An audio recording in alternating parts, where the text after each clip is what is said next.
शादी के कार्यक्रम करना चाहेंगे तो घोड़ी पे नहीं बैठ सकते, उन्हें पानी भी नहीं दे सकते हैं। संविधान को बचाने का काम करेंगे। भारतीय जनता पार्टी इसी तरह का काम करती है। वो कौन लोग हैं जो लाठी लेकर के घूम रहे हैं? समाज के लोगों में समय समय देखा है कि उन्हें अपमानित होना पड़ा है। अगर वो शादी के कार्यक्रम करना चाहेंगे तो घोड़ी पे नहीं बैठ सकते, पानी पीना चाहेंगे तो उनके साथ व्यवहार कैसा कैसा हुआ है, उन्हें पानी भी नहीं दे सकते हैं। अगर पानी छू लिया तो उनको अपमानित होना पड़ता है।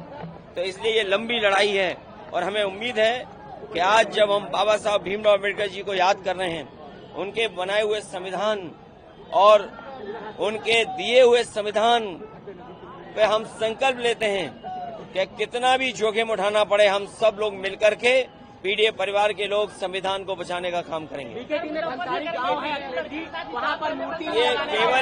केवल लखनऊ बीकेटी की बात नहीं है।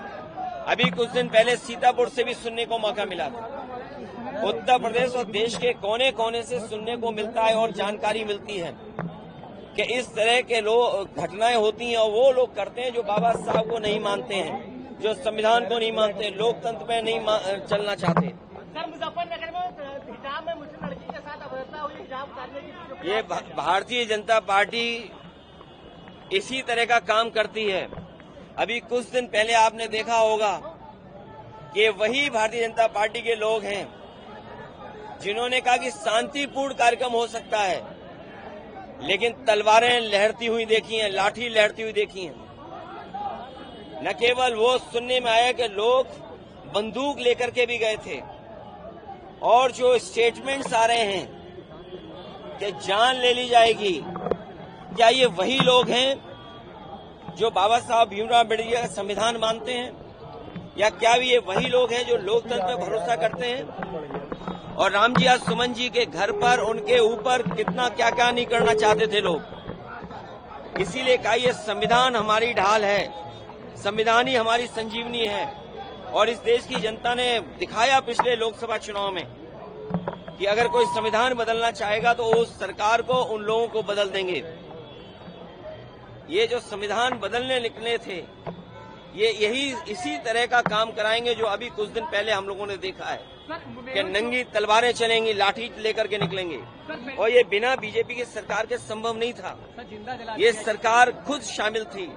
और जो प्रयागराज की घटना सुनने में आई है कि एक दलित परिवार के सदस्य के साथ जो घटना हुई है, मामूली इसी बात को लेकर के वो अपना कुछ उससे बातचीत करना चाहता था, कुछ चीजों को लेकर के। वो कौन लोग हैं जिन्होंने जिंदा जलाया? वो भारतीय जनता पार्टी के लोग हैं। वो कौन लोग हैं जो लाठी लेकर के घूम रहे हैं, बंदूक लेकर के घूम रहे हैं? वो भारतीय जनता पार्टी के लोग हैं। ये भारतीय जनता पार्टी के लोग डराना चाहते हैं। कहीं अगर ये 400 लोकसभा जीत गए होते तो यकीन मानिए प्रेस के लोग भी आप सवाल नहीं पूछ सकते थे। सर, मेहुल चोकसी को गिरफ्तार किया गया है, मेहुल चोकसी बड़ी उपलब्धि बता रहे हैं। देखिए, ये सरकार की सब जानकारी में था। सरकार समय समय पर ऐसे काम करेगी जिससे तमाम बुनियादी सवालों पर चर्चा न हो।